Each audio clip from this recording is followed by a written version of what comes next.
다음 기사도 좀 같이 보시죠.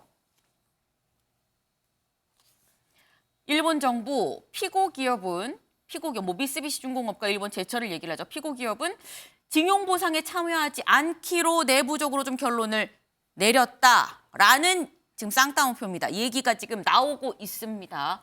양국 소식통에 따르면 지금 이 강제징용 배상 관련해서 막판 협상이 지금 난항이다.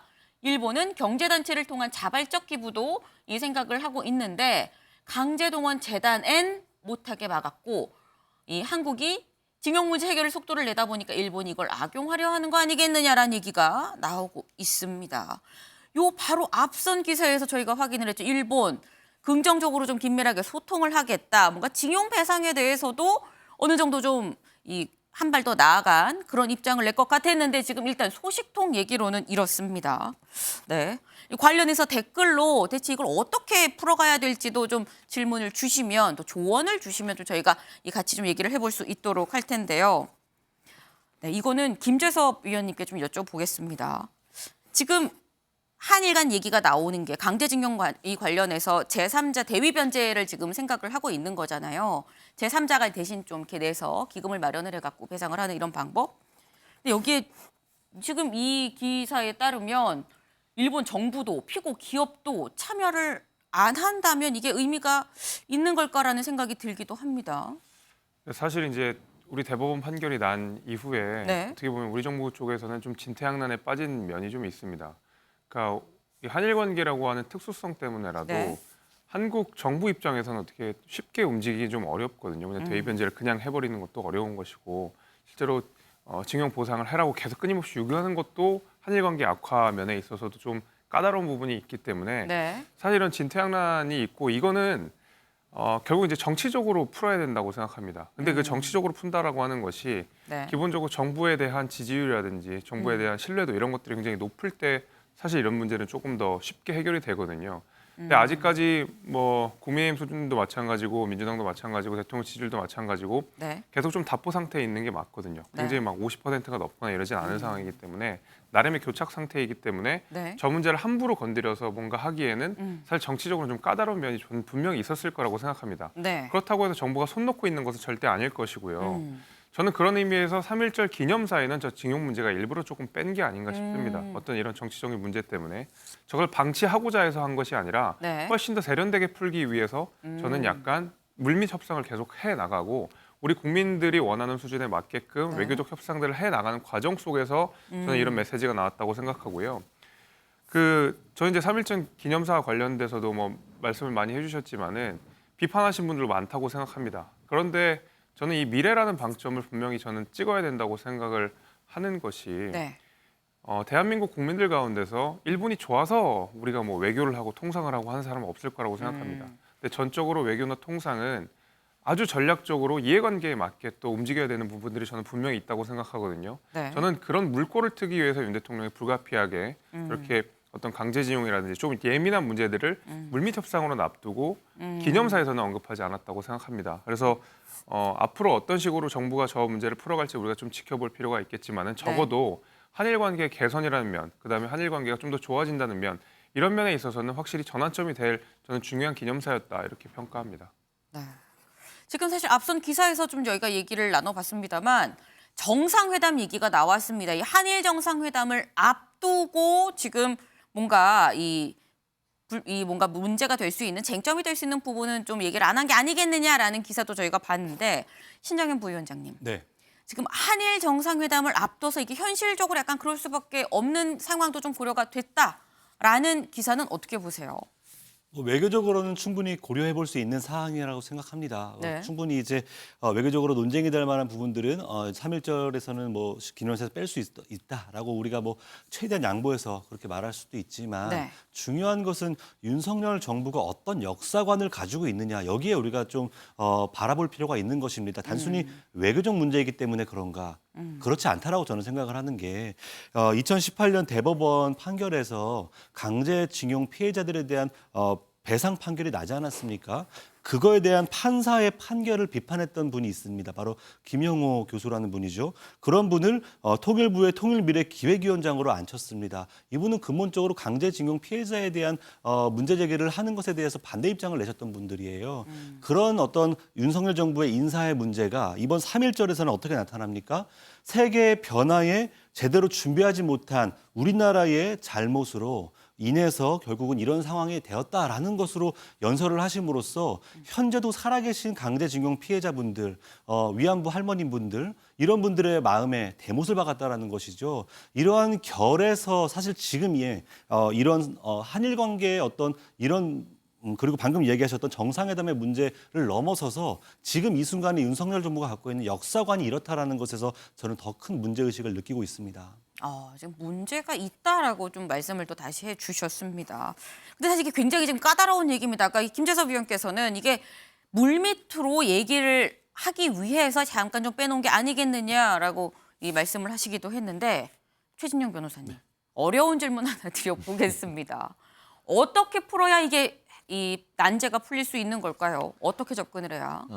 결국 대한민국의 네. 종합적인 역량이 얼마나 커지는가에 대해서 따라서 이와 같은 한일 관계를 어떻게 볼 수 있는지에 대해서 우리가 생각을 해야 될 것 같은데요.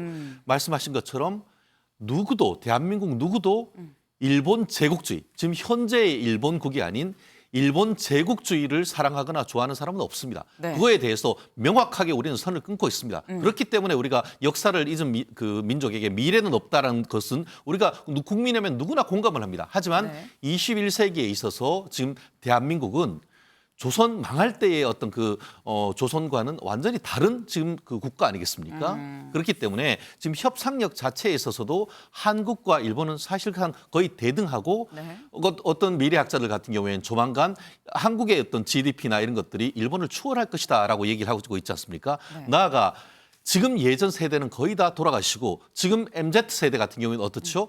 지난 아마 어제부터 휴가해서 지금 5일 동안 일본에 정말 많이 갑니다. 한일 간의 교류가 굉장히 많습니다. 결국 그 윤석열 대통령이 얘기하는 것은 그것을 얘기를 하는 것입니다. 윤석열 대통령께서 3.1절을 얘기를 하면서 일본 제국주의는 기본적으로 비판하는 걸 전제를 깔고 하는 것이죠. 결국 대한민국의 어떤 그 전체 어떤 그 미래를 생각했을 때에 네. 냉전이 끝나고 세계화가 다시 저물면서 결국 신냉전 속에서 한미일 협력과 어떤 협조는 굉장히 중요한 것 아니겠습니까? 그런 큰 세계사적 흐름 속에서 대한민국의 어떤 자리를 매김하고 미래를 보는 것이라고 한다고 하면은 이번 3.1운전의 어떤 그 윤석열 대통령은 결국 지금 현재 21세기 초반의 세계 정세를 잘 짚어내는 그런 맥락이기 때문에 이와 같은 흐름으로 이어가는 것이 오히려 대한민국의 미래를 위해서도 더 긍정적인 것이고 결국 여러 가지 한일 관계 문제 중에 경제적이고 역사적이고 많은 문제 중에 사실상 지금 얘기하는 강제동원이나 아니면 위안부 문제 그것은 그 큰 틀 속에서도 해결할 수 있는 것이라고 봅니다. 저는. 지금 전체 미래를 짜는 큰 그림으로 좀 보고 접근을 해야 된다 말씀을 주셨는데 권지웅 의원님 짧게. 저는 조금 달리 보는데요. 네. 그러니까 저는 세계사적 큰 흐름이 네. 사실 제국주의에 대한 반성이라고 생각합니다. 그리고 전쟁이라고 하는 건 아주 반인륜적 폭력이라고 하는 반성 그 자체가 우리가 지금 갖고 있는 세계사적 흐름인데 네. 지금 일본과 그런 어떤 반성적 지점을 되짚지 못한 채로 만난다고 하는 건 바꿔 말하면 과거의 그 일을 그냥 인정하는 것입니다. 그럴 수도 있는 일. 그러니까 지금 이 문제는 단순히 과거에 강제징용을 당했던 피해자, 위안부 피해자의 문제가 아니라 네. 국가가 그런 폭력을 해도 되는가 아닌가에 대한 평가인 것이죠. 그런 면에서 3.1절 기념사에 네. 윤석열 대통령이 이런 발언을 한 건 매우 부적절하다는 이야기 다시 드리고 싶습니다. 그렇습니다. 근데 사실 이게 어느 한쪽의 얘기가 맞다 틀리다라고 얘기를 할 수 없는 굉장히 좀 힘든 문제입니다. 어제 저희가 이 3.1절 기념사를 갖고 좀 얘기를 해봤는데요. 어제 화제가 됐었던 게 기념사뿐만이 아닙니다. 저희 사진 기사 좀 같이 볼까요? 네, 3.1절 기념식에서 만난 윤 대통령과 지금 옆모습 이재명 대표입니다. 지금 대화 없이 악수만 했다라는 건데 이 작년 10월에 이 국군의 날 기념식 이후에 처음 만났는데요. 사진만 봐서는 눈을 마주친 거야 안 마주친 거야 모르겠습니다. 영상으로 같이 보고 오시죠.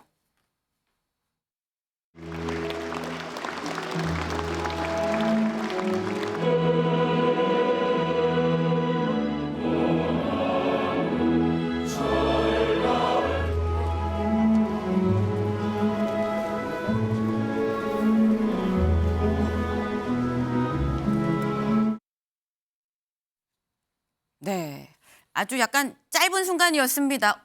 하니까 지금 딴 사람으로 약간 넘어간 그런 느낌이 있어요. 김재섭 위원님, 네. 눈을 마주친 건가 안 마주친 건가 혹시 확인하셨나요? 이제 목표물을 확인하는 데까지는 맞추신 것 같고요. 네. 악수를 하고 나서는 이제 시선을 다른 데로 돌리신 것 같아요. 두 근데 분 다. 악수를 하고 네. 아무 말도 안 하고 이거는 무슨 맥락으로 저희가 좀 이해를 해야 되는 걸까요? 두 분 사이가 아무래도 좀 냉랭하고 어색하겠죠. 왜냐하면 이재명 대표 같은 경우에는 3.1절 그 행사 전후로 또 윤석열 정부에 대한 비판, 윤석열 정권에 대한 비판 굉장히 많이 쏟아내시지 않았습니까? 네. 심지어 최근에는 그 비판의 수위가 굉장히 높아졌거든요. 뭐 독재라는 표현, 깡패라는 표현, 사실 굉장히 극단적인 표현들을 많이 쓰면서 윤석열 대통령을 비판을 해왔기 때문에 막상 저렇게 또 공식적으로 만나는 자리에서 또 반갑게 인사하기는 또 쉽지는 않았을 겁니다. 양 그쵸. 두 분 모두가. 또 게다가 지금 이재명 대표는 여러 가지 수사라든지 이제 그 재판이 기다리고 있는 상황 속에서 어떤 대화가 이어지는 가운데 그런 수사나 재판에 대한 내용이 암시될 수 있는 또는 그렇게 해석될 수 있는 여지들이 있다 그러면 저는 그건 그것대로 또 정치적인 문제가 있다라고 생각하거든요. 예를 들면은 저 짧은 시간에 민생에 대한 이야기를 좀 그렇고 안부를 묻는 과정에서 이재명 대표에 대한 재판이나 수사 뭐 이런 얘기가 안 나올 수 없을 거라고 생각하거든요. 네. 대통령이 거기에 대해서 언급을 하는 것 자체가 저는 정치적으로는 좋지 않은 사인을 줄 수 있다고 생각합니다. 뭐 소위 민주당이 주장하는 것처럼 뭐 가이드라인 얘기도 나올 수 있는 것이고 그런 의미에서 네. 인사는 했지만 어떤 구체적인 이야기를 나누기에는 상황도 그렇고 정치적인 맥락도 그렇고 좀 어색한 상황들이 많았다 이렇게 하다 보니까 그냥 악수만 한 것 같다 이렇게 생각합니다. 말을 안 하는 편이 뭐 두 사람 모두에게 약간 좋은 상황이 아니었겠느냐라는 지금 해석을 주셨는데 신정현 부위원장님 어떻게 보세요? 네. 이 자리는 사실은 오래전부터 이재명 대표는 원했고 윤석열 대통령은 피했던 만남 아닙니까? 계속해서 이제 영수회담을 요청했지만 윤석열 대통령은 화답하지 않았던 그런 자리였죠.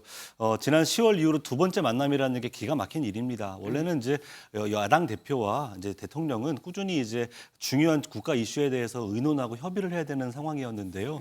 잠깐 저도 영상으로 봤지만 저잣거리에서 어떤 뭐 대통령이 그냥 시민들 만나서 인사하는 정도의 수준으로 인사하고 지나가더라고요.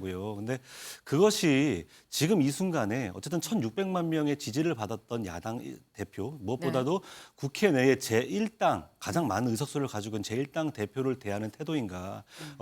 예전에 우리가 바이든과 윤석열 대통령 만나는 영상 기억하실 겁니다. 한 40몇 초?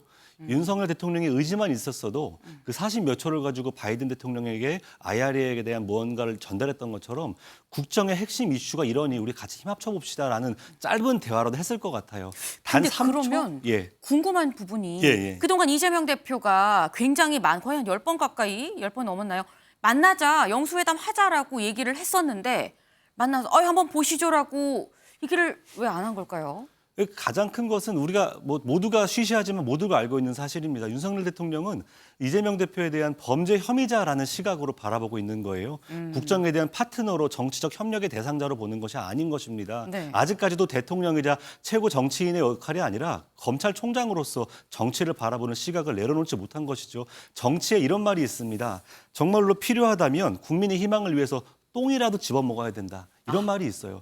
본인이 아무리 불편하고 어렵더라도 네. 우리의 국민의 희망을 위해서 야당의 협조 없이는 될 수 있는 게 아무것도 없기 때문에 그 무엇라도 한마디라도 희망 섞인 이야기들을 했어야 되는데 오늘 저 장면은요. 아주 솔직히 말하면 그냥 동네 지나가는 아저씨 한 분 보고 잘 지내시죠? 라고 하는 그 정도밖에 보이지 않아서 매우 애석했습니다.